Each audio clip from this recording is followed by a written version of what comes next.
तुमने उसके बाप पर क्या क्या इल्जाम लगाए। सच में दिल रोता है कि तुम एक बाप के ऊपर कैसे इल्जाम लगा के सुकून से बैठी हुई हो, तुम्हारा ज़मीर तुम्हें मलामत नहीं करता। अस्सलाम वालेकुम वरहमतुल्लाहि वबरकातुहू। कैसे हैं आप लोग? मेरा नाम तारिक उस्ताद है। मैं आप लोगों की खिदमत में दोबारा हाजिर हूँ। मेरा आज का उन्वान है, क्या ये सब कुछ ऐसे ही चलता रहेगा? क्या ये सब कुछ ऐसे ही चलता रहेगा? मेरा आप लोगों से सवाल है, कोई भी किसी पे इल्ज़ाम लगा देगा और बाद में सिर्फ माफ़ी मांग के अलग हो जाएगा? क्या ये सब कुछ ऐसे ही चलता रहेगा? उसके साइड इफ़ेक्ट क्या क्या होते हैं? कभी आप लोगों ने ऐसा सोचा है? कभी सोचो अकेले बैठकर कि उसका क्या साइड इफ़ेक्ट होता है। जो भी आप लोग इल्ज़ामात किसी के ऊपर लगाते हो, उनके बेतहाशा साइड इफेक्ट होते हैं। उनकी वजह से कोई खुदकुशी भी कर सकता है, कोई मेंटली डिस्टर्ब भी हो सकता है। उससे जुड़े हुए जितने लोग हैं उनकी ज़िंदगी के ऊपर बहुत ज़्यादा मनफी असरात मुरतब होते हैं। उसकी बीवी बच्चों पर मनफी असरात मुरतब होते हैं, उसकी फैमिली के ऊपर, उसके पेरेंट्स के ऊपर, उसके बहन भाइयों के ऊपर मनफी असरात मुरतब होते हैं। कभी सोचा है आप लोगों ने ऐसा? मैं बहुत सारी मिसालें आप लोगों को बता सकता हूँ। पहले तो मैं आप लोगों को ये कहूँगा कि मैं अगेन उसका नाम लेना, मैं नहीं उसका नाम लेना चाहता, लेकिन मजबूरन मुझे उसका नाम लेना पड़ेगा। मैं नीचे वीडियो का लिंक डिस्क्रिप्शन के अंदर दे दूंगा। उस वीडियो के अंदर आप देखो, उसके शौहर ने, उस अदाकारा के शौहर ने इसके काम को डिफेंड करा है अंबिया अलैहिस्सलातु वस्सलाम की मिसालें देकर। उसने डिफेंड करा है हजरत सैयदना हुसैन रज़ियल्लाहु ताला अन्हु की मिसाल देकर।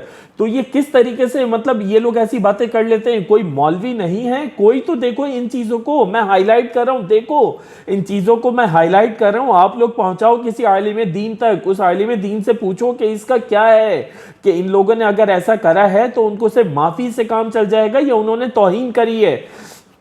ये अगर आप इसको इंतशार फैलाना कहते हो तो सलाम है आपकी सोच के ऊपर। ये इंतशार फैलाना नहीं है। सिर्फ देखो, एक लॉ होना चाहिए कि कोई भी कुछ कहकर चला जाए और सिर्फ वो बाद में माफ़ी मांग ले। और उसने तो माफ़ी भी नहीं मांगी, उसके शौहर ने साफ साफ उसके काम को, उसके मकरू काम को डिफेंड करा है अंबिया अलैहिस्सलातु वस्सलाम के काम से। वीडियो देखना ज़रूर लिंक के अंदर मौजूद है, और काइंडली अपने आलिम दीन के पास जाइए और उनसे पूछिए, उनसे फतवा लीजिए और उनसे फतवा लेकर मुझे बताएं। डिस्क्रिप्शन में मेरा नंबर होगा, या मुझे बताएं कि ये उसके अगेंस्ट FIR लॉन्च कर पाएं।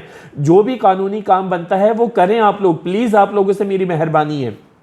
फिर दूसरा, आप लोग ये देखें कि कोई भी उठकर आएगा और झूठी FIR लॉन्च करवा देगा। इमरान रियाज के साथ क्या हुआ?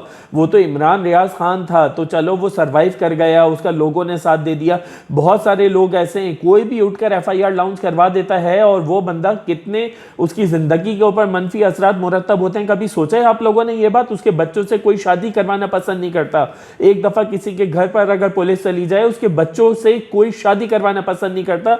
हम तो ऐसे मुआशरे के अंदर रहते हैं। तो आप लोग तो कुछ भी, मतलब वो अदाकारा कुछ भी कह देती है, कोई भी कुछ भी मुंह उठाकर कह देता है, और उसके बाद सिर्फ सॉरी से आप लोग मामला खत्म करवा देते हो। सिर्फ सॉरी से मामला खत्म नहीं होगा, उसके साइड इफेक्ट सोचो क्या क्या होते हैं। अभी रिसेंटली आपने देखा कि एक मतलब वो जैसा भी बंदा था, उसका पर्सनल फेल था, जैसा भी बंदा था, मैं उसका नाम ले लेता हूँ, आमिर लियाकत। आमिर लियाकत के लिए उसकी तीसरी वाइफ ने क्या क्या उसके ऊपर इल्ज़ामात लगाए, उसकी वीडियोस तक वायरल करी, और देख लो क्या हुआ उसके साथ, कि पता नहीं उसने जान ले ली, उसको मार दिया। कि मुझे खैर इतना डिटेल नहीं पता, लेकिन मनफी असरात लोगों की ज़िंदगी पे मुरतब होते हैं। बहुत सारे लोग ऐसे होते हैं जो सर्वाइव नहीं कर पाते। तुमने उसके बाप पर क्या क्या इल्ज़ामात लगाए। सच में दिल रोता है कि तुम एक बाप के ऊपर कैसे इल्ज़ामात लगा के सुकून से बैठी हुई हो। तुम्हारा ज़मीर तुम्हें मलामत नहीं करता? तुम्हारे पास ज़मीर है कोई कि तुम उनसे एक मुआफ़ी नामा उनको रिकॉर्ड करवा के भेज दो, तुम वो वीडियो डिलीट कर दो? कोई ज़मीर है तुम्हारा? कोई भी तुम्हारा ज़मीर नहीं है। मेरी आप लोगों से रिक्वेस्ट है कि देखो, उसके अगेंस्ट एक्शन लो। आप लोग ही एक्शन लोगे तो कुछ बन सकेगा। आप लोग एक्शन लो उसके अगेंस्ट। ये 3 चीज़ों के अगेंस्ट आप लोग एक्शन लो, जो कि उसके शौहर ने अंबिया अलैहिस्सलातु वस्सलाम और हज़रत हुसैन रज़ियल्लाहु ताला अन्हु की तशबीह उसने दी है, वो वीडियो देखना ज़रूर। और दूसरा, उसने बच्ची की तस्वीरें जो वायरल करी हैं। और तीसरा, कोई भी कुछ उठकर मतलब किसी को भी कह देगा और आप लोग कुछ नहीं, मतलब क्या क्या ये मुआशरा चल रहा है। हमारे पास एक लॉ है, एक निज़ाम है, इस तरीके से नहीं होता। तो काइंडली इन चीज़ों को सोचो, और बोलने से पहले 1000 दफ़ा सोचा करो, 1000 दफ़ा सोचा करो। अगर मैं कोई चीज़ कह रहा हूँ तो मैं उसका वली हूँ उस चीज़ का। मैं हमेशा उस पर कायम रहूँगा। हाँ, अगर मेरी गलती होगी तो मैं उसकी माफ़ी भी मांगूंगा। तो बस आप लोगों से यही दरख्वास्त थी, इस पैगाम को आप लोग सबको पहुँचाएँ।